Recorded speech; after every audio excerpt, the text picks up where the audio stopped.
بسم اللہ الرحمن الرحیم والصلاة والسلام علی سید الانبیاء والمرسلین۔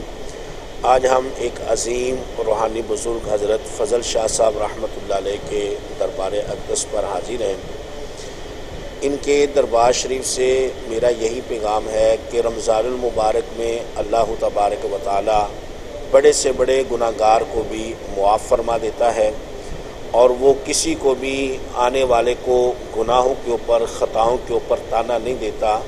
بلکہ اس کے عیبوں پہ اپنی رحمت کا پردہ ڈال کر اپنے فضل و کرم سے معاف فرما دیتا ہے۔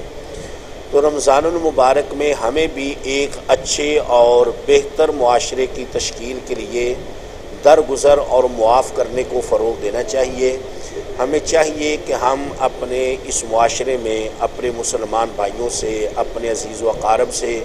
اپنے دوست احباب سے درگزر سے کام لیں، معاف کرنے سے کام لیں۔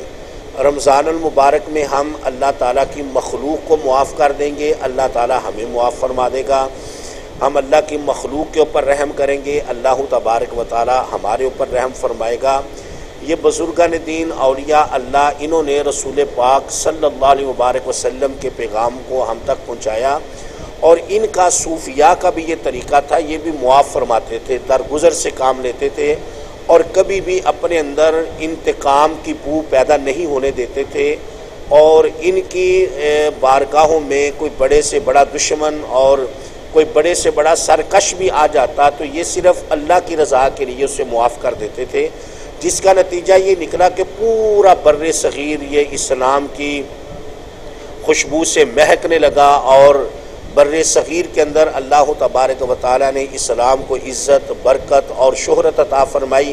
اور ان اولیاء اللہ نے پورے بر صغیر کے اندر اسلام کے پیغام کو پہنچایا۔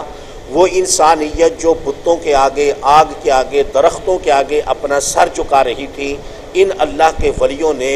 معاف، درگزر اور معاشرے میں اچھا کردار ادا کر کے اس تمام مخلوق خدا کو اللہ کی بارگاہ میں جھکا دیا۔ تو رمضان المبارک جہاں پر ہمیں اور بہت سارے پیغامات دیتا ہے،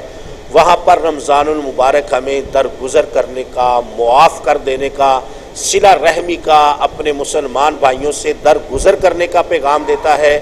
اگر ہم اپنے مسلمان بھائیوں کو معاف کریں گے تو یقیناً اللہ تبارک و تعالی ہمیں بھی معاف فرما دے گا۔